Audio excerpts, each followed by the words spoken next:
Welcome to the Zone Coverage Football Show, your pre-game build-up to Pigskin Sundays. Catch the show live on the TuneIn and Speaker apps, or listen back in its podcast form via iTunes and Stitcher. Here's your host, live from Tees Towers, Mark Tees.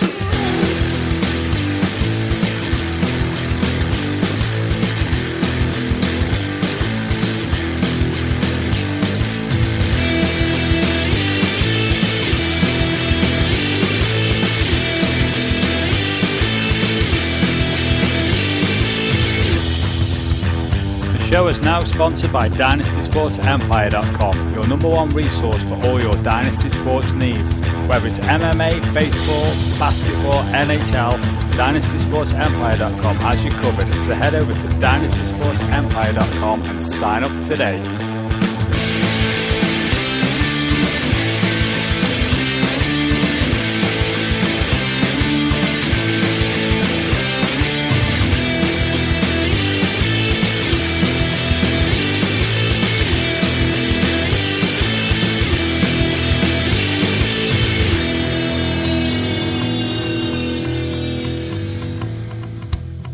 Hello, and welcome along to the Zone Coverage Football Show, episode 43. I am back, back after my brief holiday over in the States. Hoping everyone is well wherever you may be, and I hope you're liking the new theme tune that we've got rocking there today. So fingers crossed we have a few of you listening via the TuneIn app, and just go over to tunein.com, sign up, search for Zone Coverage Football Show.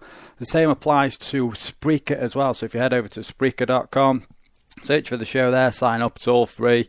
You can come in the chat room. Chat room is empty at the moment, so please get over to the Spreaker.com app, search Zone Coverage Football Show, get in the chat room, let's see how everyone is. It's been a long time since I've done this. I had some pre-show nerves, which I've not had since about the first, episode, and then they subsided after about 5 or 6, so back to my rambling nonsense. And if you can't listen to the show, like I know many of you can't, you're out having your Sunday dinners and all that sort of stuff, you can listen back in the form of a good old podcast.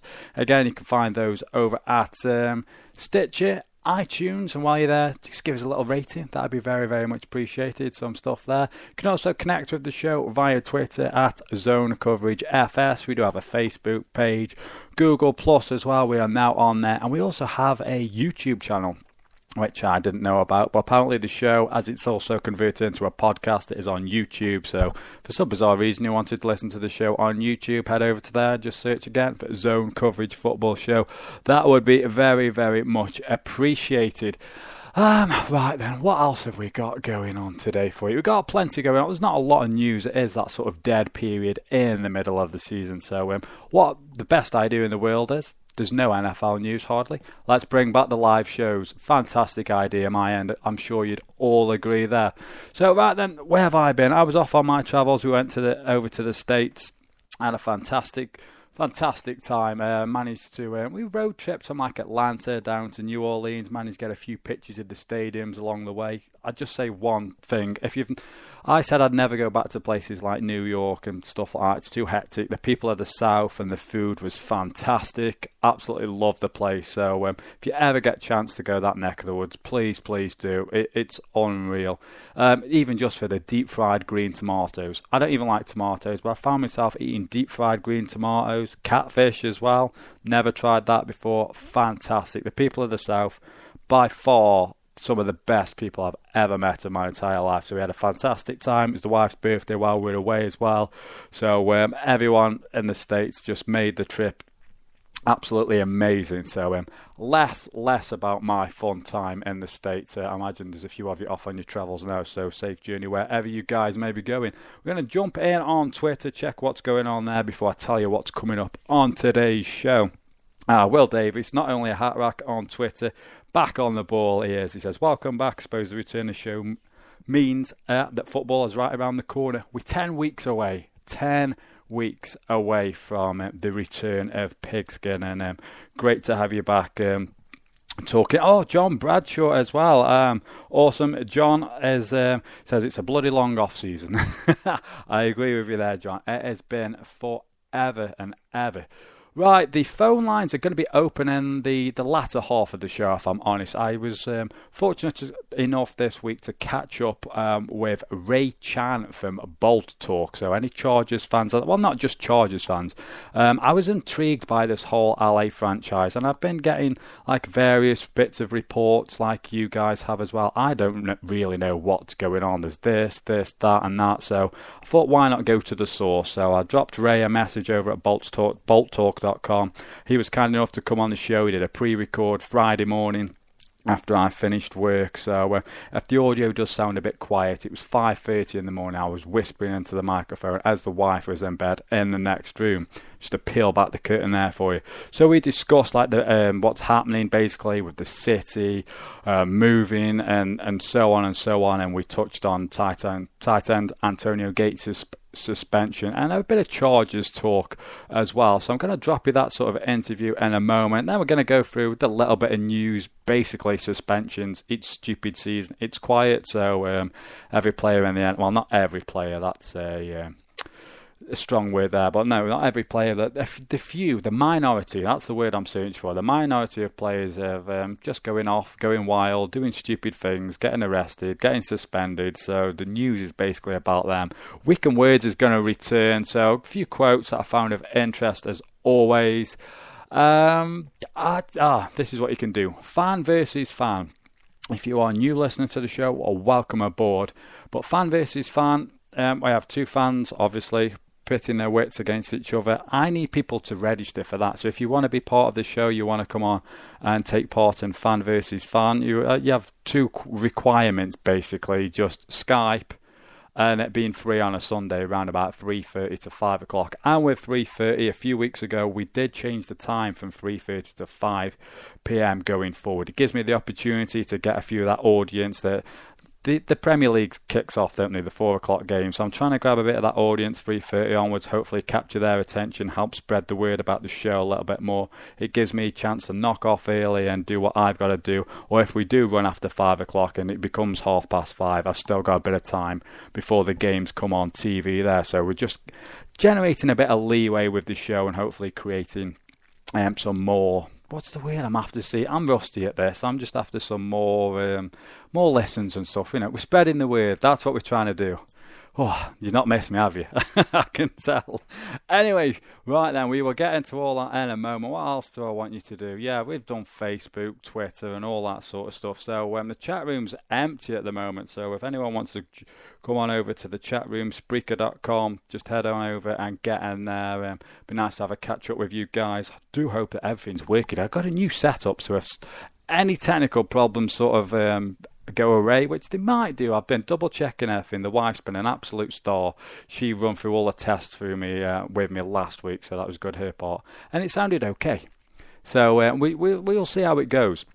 But right then, we're going to get to this interview with Ray Chan from bolttalk.com. So check this out, and hopefully this will shed a bit of light on what's been going on in San Diego and the whole LA franchise sort of stuff. The interview is about 35 minutes long, so I'll be taking your tweets. If you want to tweet into the show while that's playing, feel free to do so at a Zone Coverage FS. You can also comment on the Facebook page. Feel free actually to drop me a text if you like. The number for that is 07444 048 266. So please head over and do that. Apparently there's people in the chat room. I'm not getting notifications. Boom, the guys are there. My deepest apologies. John McDonald, John Cartwright and Robert is in the chat room. I do apologise massively, guys. For some bizarre reason, I hadn't got... it wasn't working. It just wasn't working. I haven't got an excuse. Afternoon all. Everyone says welcome back. How do you like the new intro? New intro. I've been busy playing about with technology and trying to add a more professional edge. Not something I'm going to pin hopes on, but yeah, we shall see.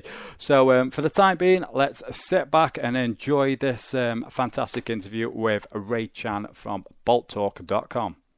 Joining me today on the Zone Coverage Football Show is Ray Chan. He's one of the hosts of Bolt Talk, a San Diego Chargers, a podcast over there in San Diego. Ray, first and foremost, thanks for joining me.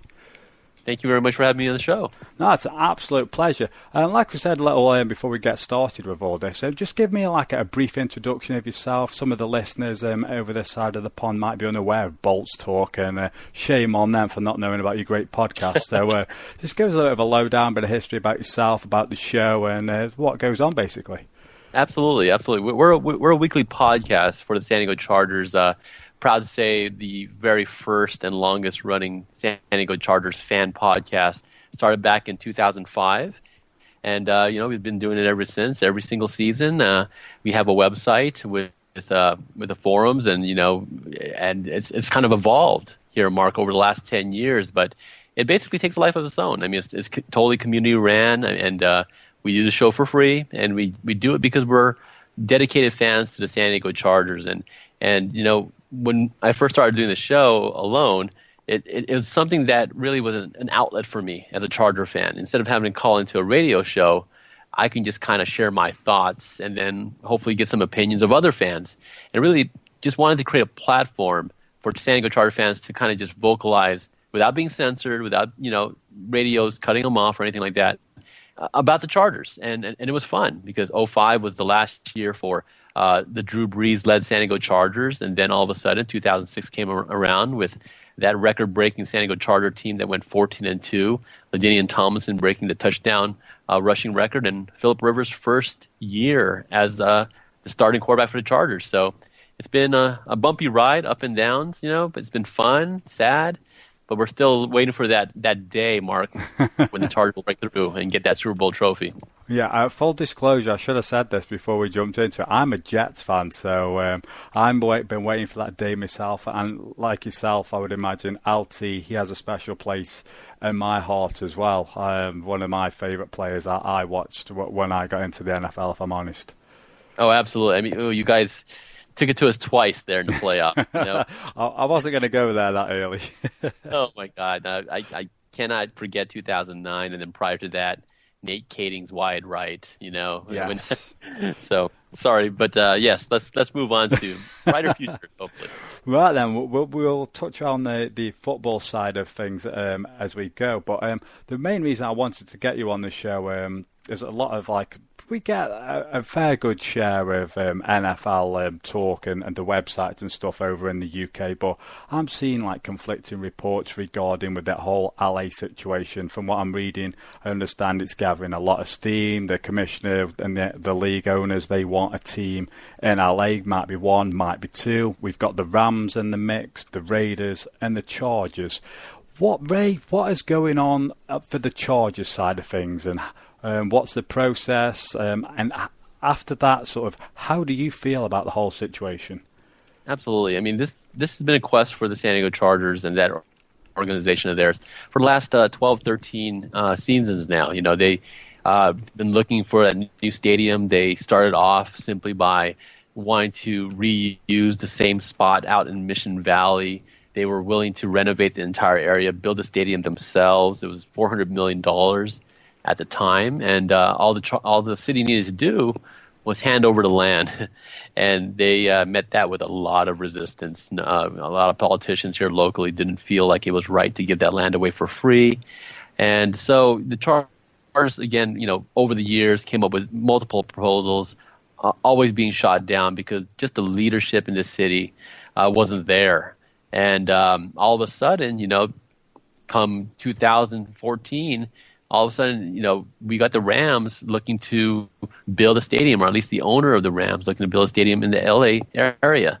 And the ownership of the Chargers, Dean Spanos, felt that was intruding on their fan base. They claim that 30% of their fan base comes from that Orange County, Los Angeles area, which I find hard to believe as a Charger fan. I know there's fans out there that come down to watch the team, but I don't think it's that big of a percentage, to be honest with you. But anyways, that by itself became a threat. Thus, it accelerated basically this whole negotiation process. And now the Chargers threatening to leave, looking at some land in Carson, talking about teaming up with the hated rival Raiders and their ownership to acquire this land and build a stadium.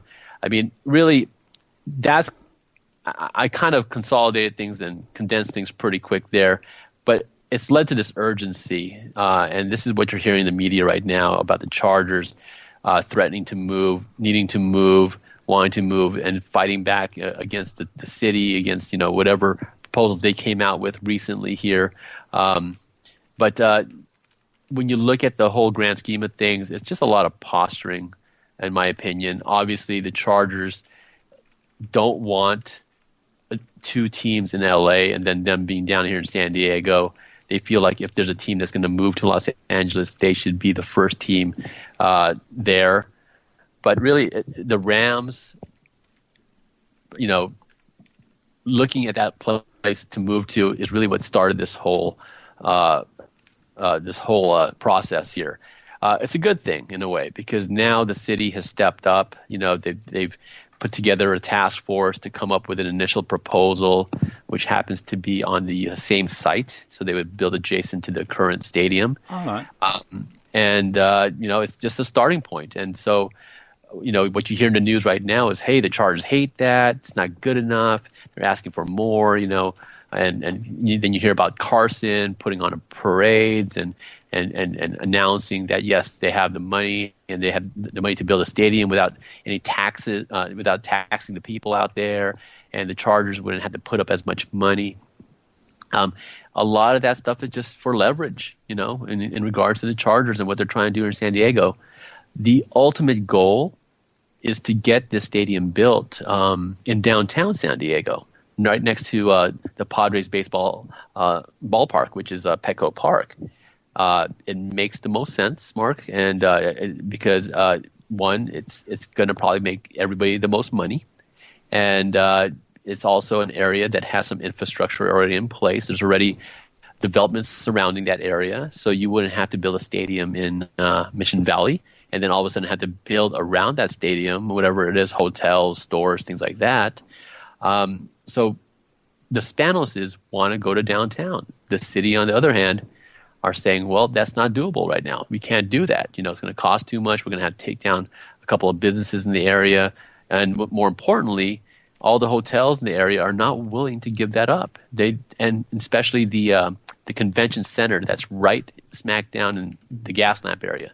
The convention center doesn't want to lose out to a stadium. They want to expand their convention center, keep whatever conferences within that convention center, and not have to share, or have to compete against a brand new multi-use stadium. I find that, sorry to just jump in there, I find that quite odd. Surely if you've got a convention centre right next to the football stadium and the baseball stadium as well, couldn't you pitch that as a business point of view? Come over here, have your convention, catch a game, the weather, the city as a whole. Surely that's more of a selling point. I'm struggling to see the negative from their side. Me too. I think they're definitely willing to look at that after they expand in the actual convention center itself. Yeah. Because when you look at it logistically right now, if you do come into town and, for example, the Comic-Con, I don't know if you've heard of that. Comic-Con is the biggest, comic book convention in the world. That lives in this convention center, and right now it's not enough space. So we only have them for the next 2 years, and then we're going to have to try to work something out with them again. A lot of that stuff bleeds out into Petco Park right now, which is right across the street. So, we kind of work with them hand in hand a little bit, but still you have to kind of hop over the bridge and get there. The stadium's going to be a little bit further away, this Charter Stadium. But you're right. I mean, I think it's a win-win. And so, as a Charger fan, as a San Diegan, I think that everything you see in the media right now, everything you hear in the media is just a starting point. It's a starting point for negotiations. I think what the Spanoses are trying to do right now is hope that the NFL can delay whatever goes on up in Los Angeles, whether it's the Rams or the Raiders, so that they can continue to have more time to work with the San Diego, folks down here, Mayor Faulkner and his staff. And so looking ahead, I feel like it's ultimately going to come down to downtown. I think they're going to be able to put together a proposal, and maybe this time next year they'll have a plan in place. I mean, the Chargers are playing hardball right now, and it's just because they're businessmen and they have to. Yeah. Dean Spanos, the owner, is not talking. He's letting Mark Fabiani, their legal counsel, do all the talking in the media. We're not hearing what we want to hear, but that's just what happens when it comes to negotiations. Haven't the city sort of bought that, though, on themselves? Because the charges, from what you're saying, is like they've been pushing and pushing for years now. We want a new stadium, we want to improve the infrastructure and stuff. And now there's this panic from the city's end, and that they now want to sort of help resolve the issue. So if I was Spanos as well, I'd be digging my heels in and say, look, we've been asking for year after year, and you're giving us nothing. Exactly that. And that the problem, too, is the fact that San Diegans feel like, well, you are the owner of a national football team. You want a stadium. You build it yourself. Yeah. You and the NFL build it yourself. And that's their argument. My argument to that is, well, the city and the organization is going into this as a partnership. There will be events, there will be developments built around this facility that the city will benefit from as well. And I'm sure, if they look at the way things are right now with Petco Park, whenever they have a concert, whenever they have a special event of some sort, the city makes up, some revenue from that event. Same thing would happen in a brand new ballpark. Imagine the Super Bowls, the college bowl games coming in, European soccer. I mean, who knows? Basketball even, and that might all return. And there's a lot of ways you can make a lot of money with a new facility, and you can recover a lot of that money over the course of 10, 20 years. So, I think right now, Mark, this is just a starting point. The details, again, it's just all murky right now. Nothing's set in stone. They're going to have to put us up for vote. That way there's no way, hopefully, for people to come out and all of a sudden slow things down with litigation and things like that. So that's pretty much where it's at, in a nutshell. It sounds very messy. So I suppose it leads me towards my next question. What would be the best case scenario for the team and fans? And off the back of that, what would be the worst case scenario? Would the Rams coming over, would that sort of be the worst case, or? Yeah, so I mean, really, obviously, I know the worst case scenario would be that the Chargers are one of two teams that are allowed to move to the LA area. Yeah. Whether that's a shared stadium, whether that's a stadium per team, that would be the worst scenario. Best case, San Diego Chargers find a way to stay in San Diego here. It gets approved by the voters.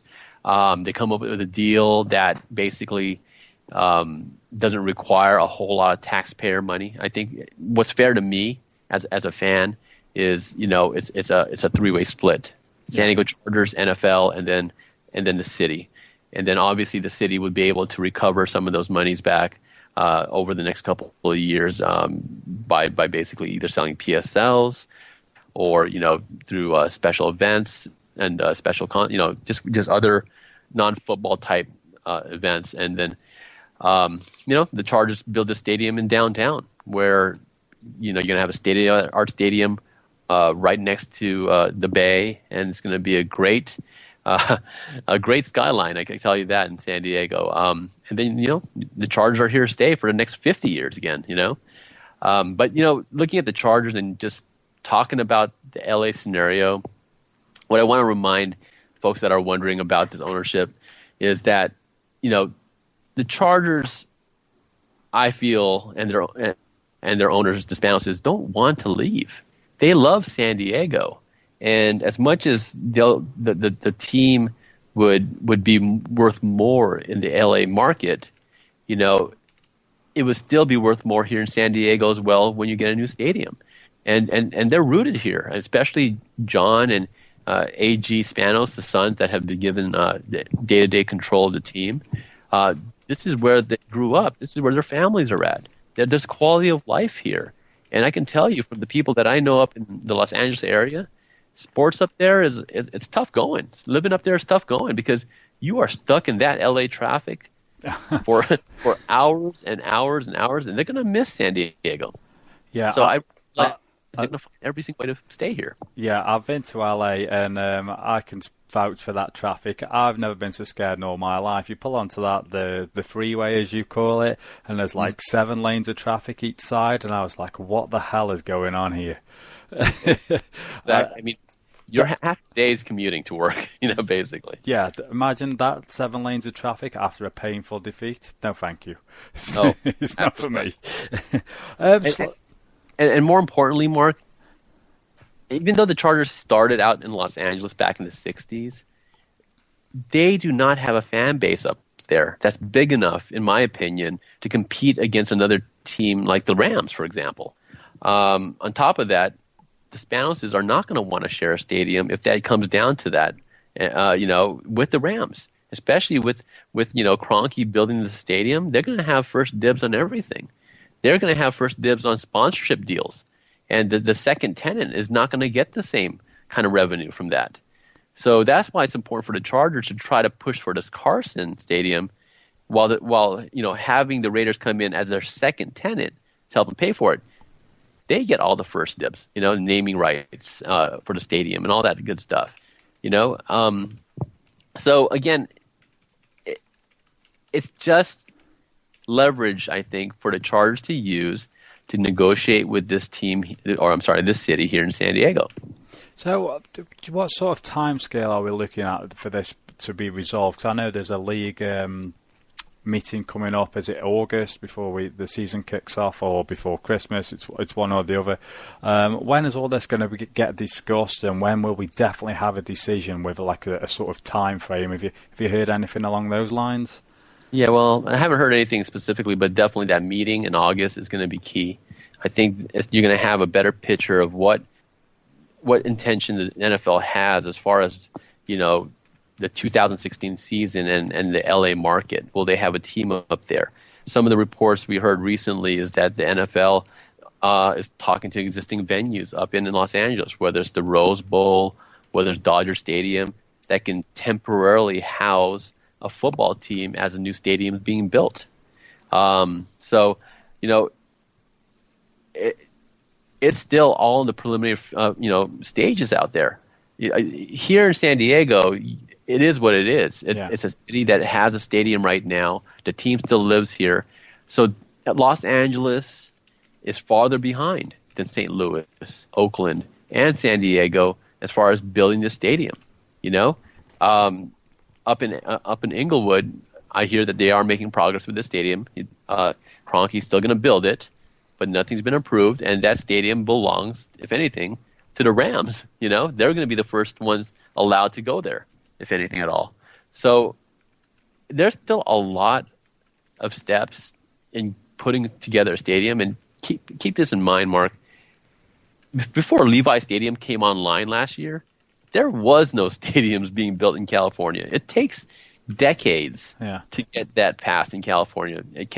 And so it's hard for me to believe that, Los Angeles will easily get it before San Diego will. So timeline-wise, I definitely think that this will go into next year, and there'll still be the same negotiations of next year. Some of this negotiation is going to be kind of just put on the back burner when the season starts. People will be engaged in just watching pro football, and as the season ends, it'll resurface again.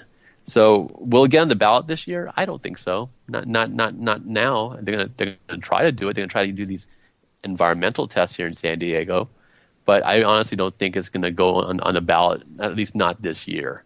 I could be wrong. We'll see. But I do feel like next year around this time, I think an announcement could possibly be made that, hey, look, the Spanoses are now working with the city of San Diego and its leadership, and they have come up with a plan in downtown San Diego or wherever, but I think it's going to be in downtown personally.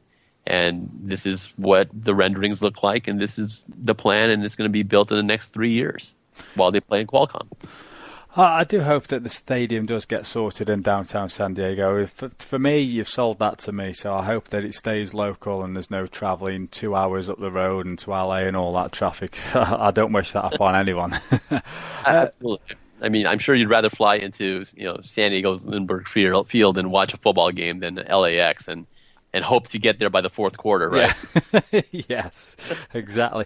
Slightly moving away then from the stadium issue, and I do appreciate your insight there, Ray. Some unfortunate news dropped tonight, or late this evening. Antonio Gates has been suspended for 4 games. He's been suspended for violating the NFL's PD policy. What's your sort of take on that? It's for a 12-year vet at this point in his career to get suspended like this, it's disappointing. Yeah. And Antonio Gates says that he had no idea he was taking an illegal substance as he was trying to recuperate, and get better from injuries. Do you believe that? You want to give him the benefit of the doubt because he's been here for 12 years. Yeah. But at the same time, you should know better. You should know better with the random testings. I mean, you're going to get caught, and this is at the heels of a great season, 12 touchdown catches. It makes you wonder. Was this his fountain of youth? And basically, why he thought that he wouldn't get caught at this point. How did he think he was going to get away with this? As a Charger fan, I definitely disappointed. It's 4 games. I think we'll be fine for 4 games, and I feel better that we have a backup tight end in Ladarius Green, who really we expected to play a lot more last year, but because of the resurgence of Antonio Gates, didn't get the reps. Now it's his time to shine. Yeah, I was just going to say, Ladarius Green, obviously you've seen a lot more of him than myself. Do you reckon he's got the tools and the game to step up in Gates' absence? Yeah, I mean, the thing is he doesn't have obviously doesn't have the savvy at this point, that veteran savviness. He doesn't have the game day experience. I mean, Gates is a Hall of Famer. He's that good of a tight end. You see tons of tight ends come and go. But what Ladarius brings is that potential, and we've seen flashes. And what you see with Ladarius Green is a leaner, quicker, faster type of Antonio Gates. He's just as tall, if not taller. He has great hands. He's been in the system now for the last 3 seasons, so he's familiar. I think we can expect some great things from him. I mean, Antonio Gates coming into the league had a monster season, working with Drew Brees, and I think with Ladarius Green getting all the first team reps during practice, I don't think we'll see much of a drop off there, if anything at all. Just a question. Let's say these first 4 games, Ladarius Green comes into the team and the offense doesn't skip a beat. Could that be the final nail in the coffin for Antonio Gates career-wise? Could you see him maybe walking away at the end of the season, retiring, hanging him up, or not? I think it depends on his health. Yeah. To be honest with you, Antonio, he if he can still play, if he still is effective once he comes back, and he's still one of those guys you have to game plan for. I think he'd be willing to still play. I just don't know how much he's going to demand for compensation, and I hope that he's one of those players that's willing to stay with one team for his entire career. I wouldn't mind bringing him back, but it cannot be at some salary like Gronkowski or something like that. But at the same time, maybe he's smart enough to realize that I'm upright, and this might be the time for me to kind of sail away in the sunset while I'm still relatively healthy. But that'll be the sad day to see him go. And I think as a Charger fan, Mark, you're looking at these players right now. Rivers is his last year's contract. Gates is. It could be possibly the end of an era for the Chargers. Yeah, it certainly could. Yeah, I was just feeling a bit nostalgic about like Gates, Rivers, and like I say, Alti's already hung them up. But they're sort of like the last few remaining pieces from that team that just couldn't get over the hump. It'd be a shame to see him go. As a neutral, I've enjoyed watching Gates, and Rivers is one of my favourite characters within the NFL, if I'm honest. Absolutely, and I think it's more likely that Rivers continues to play with the Chargers, and this is why it's important, I think, for the Spanoses to keep this team here in San Diego. I think this is why I truly feel like they want to, is because Phillip Rivers and his family grew up here as well, and for him to stay with the Chargers, he's not going to uproot them either. So he's waiting to see what's going to develop in the off season with the stadium issue, but. Phillip Rivers is still young, Mark, and he still has a lot of game in him. And the Chargers obviously shown their commitment to this team and Phillip Rivers by bringing him some linemen, getting him a stud running back, and some more weapons out there. So I feel like he could find a couple more years here in San Diego, and maybe that championship. Yeah, it's like you've read my notes there. You've mentioned the O-line and the running back. There was a stat that you guys dropped on your last podcast that you did. Is the average height of that line 6'4" or 5"? Is that correct? Yes. I mean, they are. There's some beef up there up front, and I think this is one of the best lines we've seen in a very long time. I mean, at least on paper.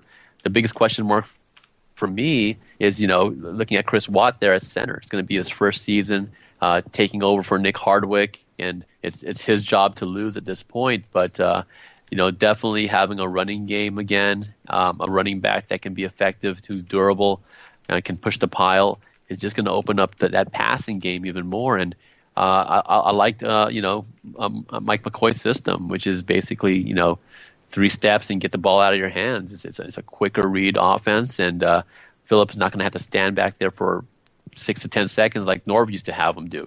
Yeah. So definitely, I think again, this is kind of a resurgence for Phillip, but he's waiting to see where this Spanos family is going to have this team play beyond 2016. Talking about the running game then, Melvin Gordon, obviously first round pick this year. What's your sort of projections for him? Are you excited? Yeah, I mean, just as excited as when Ryan Matthews first came out.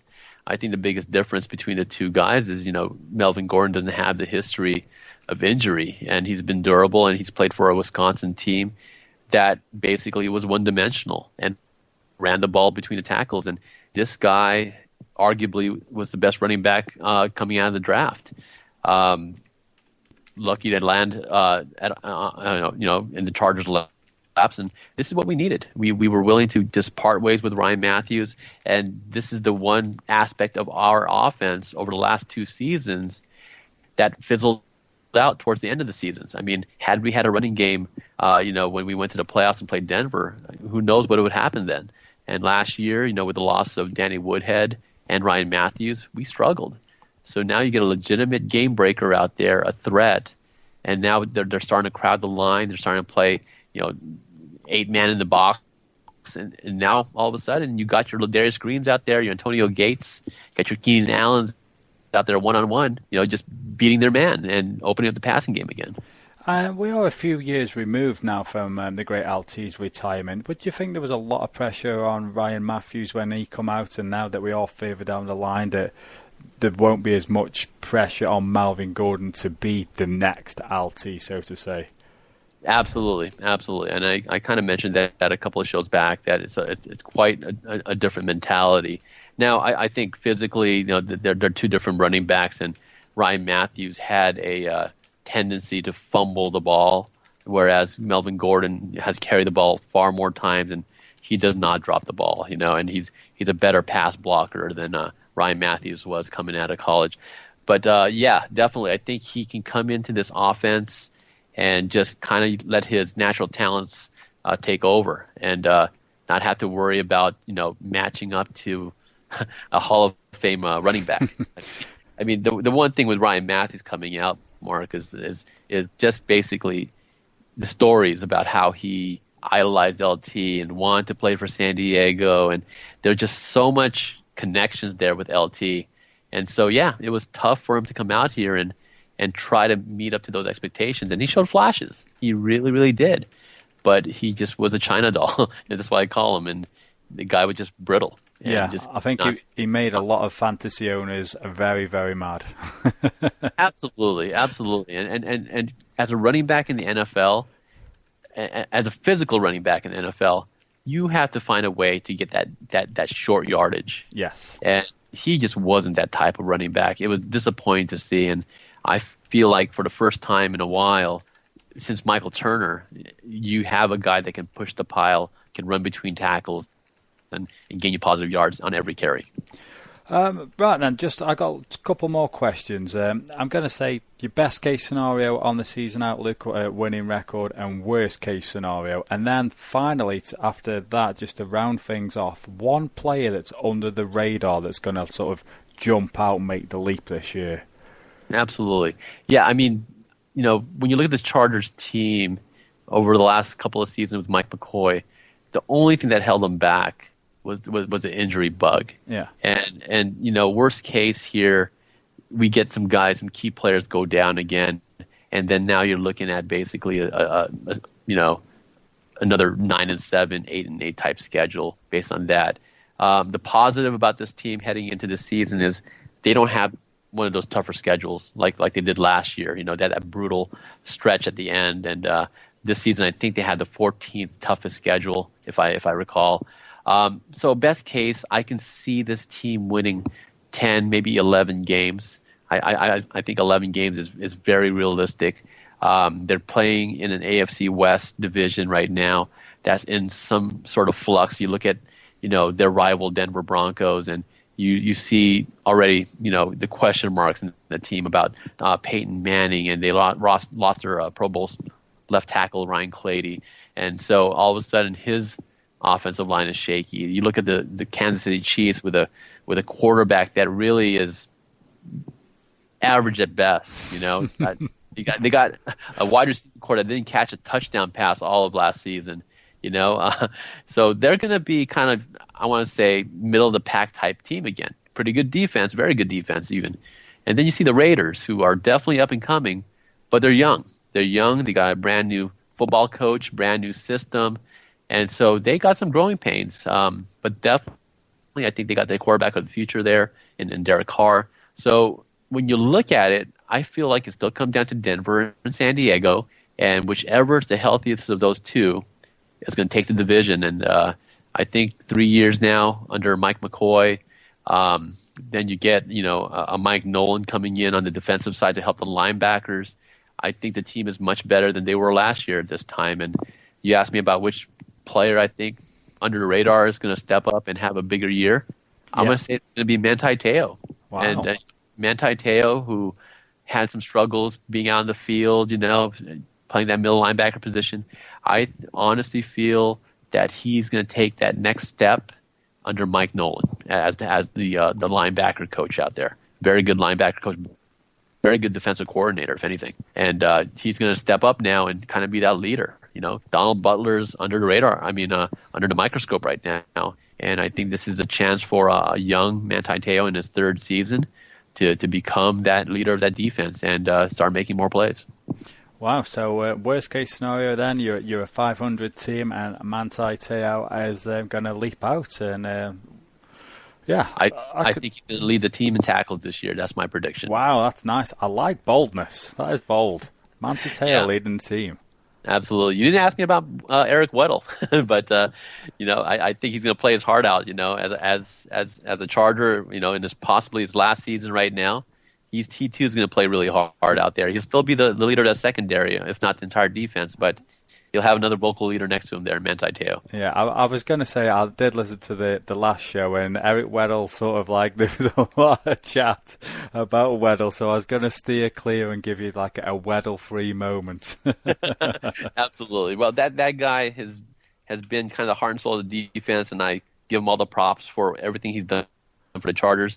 just not a fan of how he's handled this offseason negotiation. Not very professional, in my opinion. Yeah, I highly recommend to any of the listeners go back and catch the latest Bolt Talk. Very, very interesting and funny conversations about Eric Whittle there. Right, Ray, that pretty much rounds it up from my end. Again, if you got anything to plug and promote, feel free to do so. Oh, well, guys, if you are a Charger fan out there, and we've been fortunate enough to make a lot of friends globally through the podcast, even out in the UK area there, and if you're a Charger fan looking for a community to kind of be part of and follow the Chargers, bolttalk.com, bolttalk.com.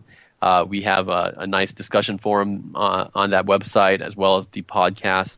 Podcasts come on regularly live Thursday nights at 7 p.m. Pacific time. So some of our dedicated listeners have woken up basically in the wee hours of the morning to listen to us from your area there, from your neck of the woods, Mark. And we thank them for that. But yeah, absolutely. We'd love to get you guys to kind of give us your takes. If you're looking to leave us a voicemail and reach us, you can reach us on Skype at Bolt Talk, leave a voicemail, play it back. Or you can just email the show, ray@bolttalk.com, or Lauren, Loren, at bolttalk.com. And you can also follow me on Twitter as well.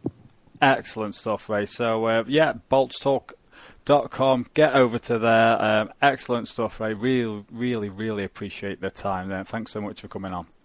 Absolutely. Mark, you do a great job with your show. Looking forward to listening to it this season. Appreciate the kind words, Ray. Thank you very much. All right. Have a good night. And there we have it. Some interesting insight there from Ray Chant of Bolt Talk. I keep saying Bolt Talk. It's bolttalk.com is the website. You'll find Ray on Twitter at Ray INSD. So it's Ray INSD, which I'm guessing is Ray in San Diego. So Ray INSD. Plenty of chat going on within the chat room. Fantastic stuff on there, guys.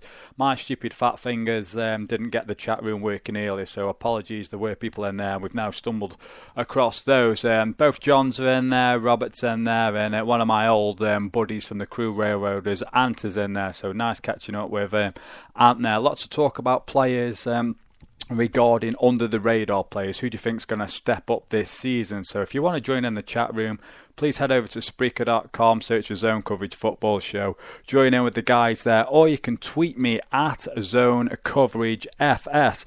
I also have to give a little shout out to the wee man at Russ from the guys over at Dundee NFL. On Twitter there, Russ tried to put the show on in the back garden, apparently got overruled and he's had to listen to some Taylor Swift. So after shaking it off, he's now listening on the sly with his headphones to the show. So appreciate you going above and beyond there, Russ, and getting that done. So right then, where are we? What have we got coming up for you? Yeah, well, I'm in the mood of sort of promoting. We're going to have, as we roll into the new season, as we did last time round, we had Tom from Huddle Magazine on. He's going to be doing like the last minute news and stuff. And we're also going to get the guys, Simon, Martin and Ross, back from Dundee NFL with their fantasy advice. So if you're looking for some fantasy advice as we kick in towards the season, those regular features are going to be back along with the weekend words. We're going to have news, the hot route. We'll have the regulars back and Love Line and Fan versus Fan.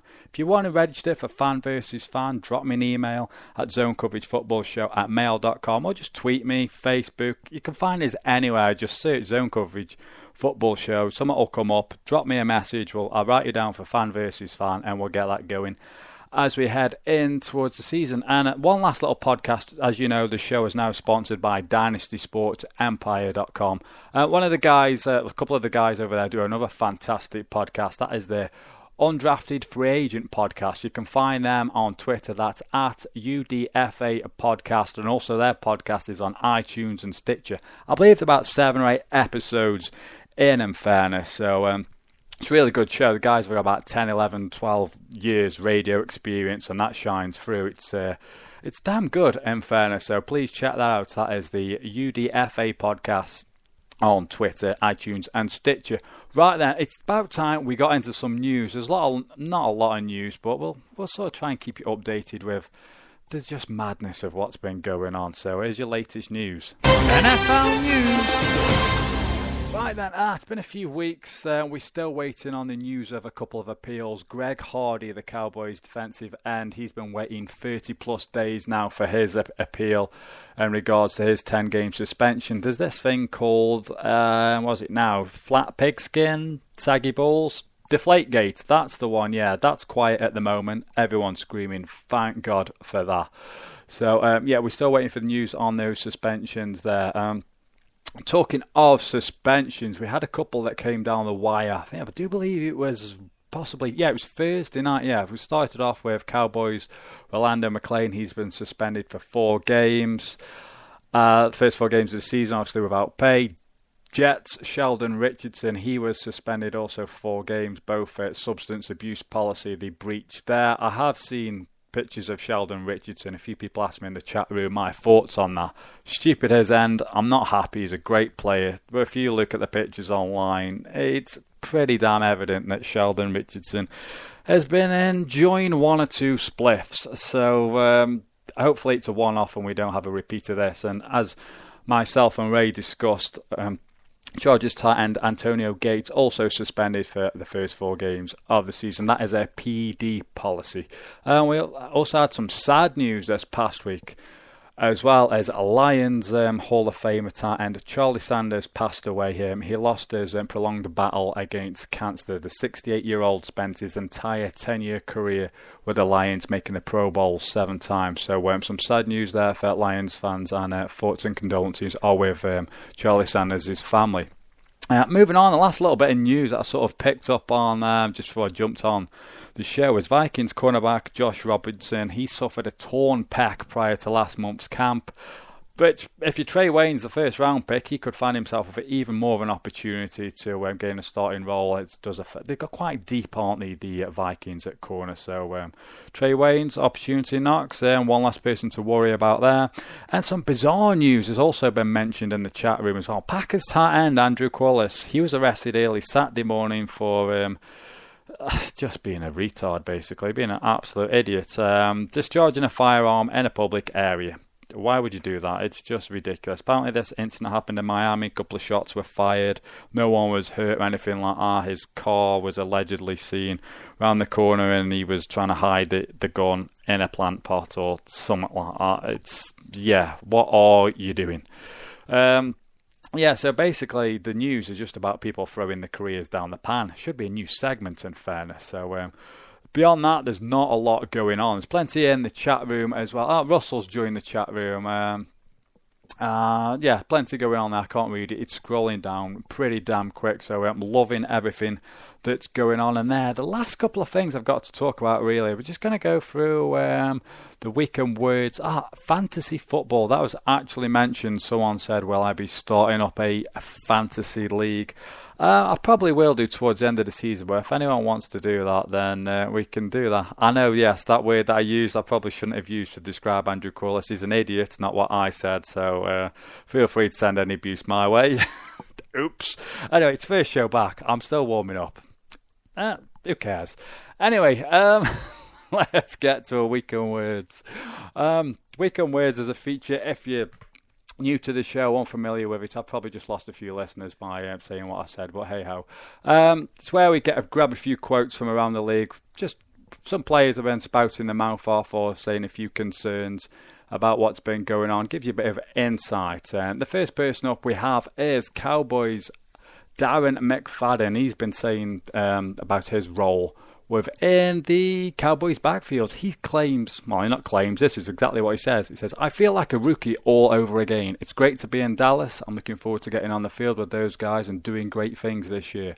Definitely excited. I tell everyone I feel like a rookie all over again. I'm just going to go out there and be making plays. Right now we don't know much, we just know we're all competing for a job. And with a lot of younger backs now, my thing is I just try to give those guys some of the knowledge I know from being around the league 7-8 years now. Those guys are great athletes and great players. I look forward to being back there beside them. Darren McFadden and this Cowboys sort of arrogance that anyone can run behind that line. It's a bold move on their part. I'm not overly convinced it's going to pay out. Darren McFadden, it's been a few years since he lit the league up, and it's also been a few years since he stayed completely healthy. It's going to be interesting to watch to see what happens there. Moving on then to Russell Wilson, who's Russell Wilson. He's like the clean boy of the NFL, but he's starting to annoy me. The other day he was interviewed. I can't remember what it was. I think it might have been ESPN. He was on a show and he was dropping hints in regards to his contract, and he had this to say: "I think ultimately it comes down to the play. Just let my play speak for itself. No matter if it's 25 mil or if it's 1.5 million. I'll be ready to go. I trust the process of it all. I'm going to do everything I can to put the work in and let the rest speak for itself." So the next question for those of you in the chat room or in general, if you want to tweet at me, Zone Coverage FS, is Russell Wilson worth $25 million in your eyes? For me, a lot of people have been spouting this opinion, but I think Russell is a very, very good player. Don't get me wrong. What he does up in Seattle is fantastic. I'm not sure if he's worth $25 million. I really don't. Sort of Cam Newton, I can't remember what Cam Newton got, but Cam Newton and him, for me, they are very sort of similar. Make plays with the legs. I'm not sure who's got the better arm. Russell's definitely got the better touch when it comes to it, because Cam Newton just throws everything at 1,000 miles an hour. So 25 million is a bit steep for me, or maybe he's putting that figure out there. He's asking for 25. If he gets 20, he's happy at that. So I don't really know. In the chat room in regards to Russell Wilson, we do have some crew railroaders end jokes going on. Russell Wilson is the Matt Ambrose of the NFL, and if Russell Wilson knew who Matt Ambrose was, that is not the most pleasant endorsement there by Ant. So oh, yes. Anyway, moving on. We'll get to the last sort of quote now. And this, another quarterback / receiver / tight end, whatever he's going to be, Terrell Pryor. He's finally decided to give up the ghost of trying to make the NFL roster as a QB. He's instead switched to playing wide receiver. Subsequently, he was snapped up by the Browns. And with that move, the Browns, he's now their number one wide receiver in my eyes. And yes, Simon, that is a shot at you if you are listening. Me and Simon square off week 1, Browns v Jets. Looking forward to the banter there, so I'm getting my shots in early. Anyway, back to Terrell Pryor. He had this to say: "I'm going to give the / player deal a chance. I just want to play football. I'm a playmaker, and I believe if I can touch the ball, I can go to the house, especially if I have space. This should definitely open up some opportunities. The thing that helps me is that I played quarterback and I know what the quarterback wants. What I've got to work on is the specifics. Cutting in and out of breaks. Athletically, I believe I can do anything on the field. When I get on the field, I may not be the best, but I always feel like I am. I bring that mindset. I work my hardest to be the best I can at that position." So, again, Terrell Pryor, because that's all you hear, isn't he? He's a great athlete. I remember when he was with the Raiders and he ran the length of the field. Fantastic play. And his half, will he work out for a receiver? So questions, get them in, not questions, answers. Terrell Pryor, will he be a success with the Browns as a wide receiver? Will he be used in some form of gas? So I don't really know what's going on there. Anyway, what I do know is there's a lot of good chat going on in the chat room today. So fantastic. Yeah, I mentioned Cam Newton, and Robert says he thinks that's too much for Newton. Not a bad QB in many terms, but is he really worth that much? I think this is a sort of problem we've got now, isn't it? Quarterbacks, teams are scared. Do you pay the likes of Cam Newton, Russell Wilson, Colin Kaepernick, Andy Dalton, their sort of contracts? As speaking as a Jets fan, our quarterback situation's been up and down for years. You look at the Browns, the Texans have got a similar situation going on there. How do you feel as a fan? What would you want? What would you want? What is your preference? I don't know. Variety of podcasts, and there's a Bengals podcast that I listen to, and their quarterback. They're sort of resigned to the fact that the team is very good outside of that, but they're sort of stuck. What can they do? It's very, very difficult. So, one of them. The phone lines, texts, we've had no text. Maybe because I should have given out the number. The number is 07444 048 266 if you want to text in. I've only got a few minutes left.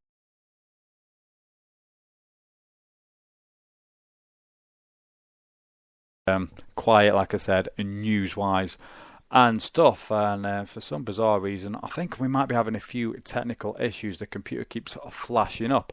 Anyway, that is pretty much, that's probably going to be it for today, fairness.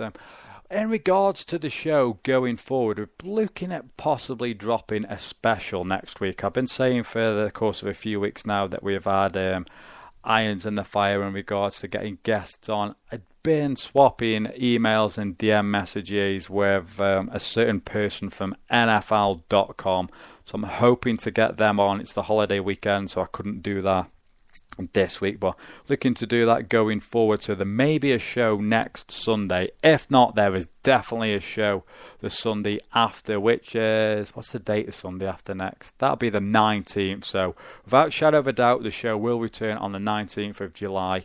We're going to go once a fortnight until the pre-game season all kicks off, and we can talk about camps and all the stuff going on in there, because as you know, it is a bit of a dead spot at the moment. So that's pretty much it, really. I've got nothing left to say on regards to what's been going on. Hopefully that our players and everyone can sort of stay out of the headlines for all the wrong reasons. We do hope there's no more suspensions or idiotic behaviour going on throughout the course of the next few weeks. I did have a list when camps do start. I will figure that out going forward. All that's left for me to say, basically... Ant just said, they played there's a local derby, the Railroaders v the Surge on the 19th. So I'll be doing the show, so I won't be able to attend. Damn it, I was looking forward to that game. I'd penciled that in, so I'll try and figure something out. But the show will be back 19th. Could be back next week. Keep a lookout. Social media. We are on Twitter at Zone Coverage FS. We have a Facebook page. Google Plus, remember iTunes, Stitcher, any sort of ratings and stuff. We've had a few new guys, relatively new to the chat room. Ant's been in today. I know Russell's dropped in a couple of times beforehand. Tom dropped in. So if we can spread the word about the chat room, because the chat room's had some really interesting discussions today, and it's been a good laugh. It's nice to see we had a few regulars and a few new faces back. So if we can get everyone, keep this family growing, that'd be fantastic. So just spread the word, tell everyone about the chat room, about the show. Head over to the website, which is zonecoveragefootballshow.com. I'm not sure what the wife said then, something about 5. I'm lost now, totally thrown me off. What did you say? I'm nearly done, yes. So wife was inquiring if we're finishing at 5. I'm guessing that means that tea's ready, so not a bad gig my end. Sit down here, chat nonsense for an hour plus, come off, and then it's dinner. So with that in mind, I'm going to leave you to it. Thank you, massive thank you to everyone that's tuned in, and again to Ray Chan over at bolttalk.com. It's been an absolute pleasure being back. I hope you guys have enjoyed the show. Keep spreading the word, and remember, hustle, hit, and never quit.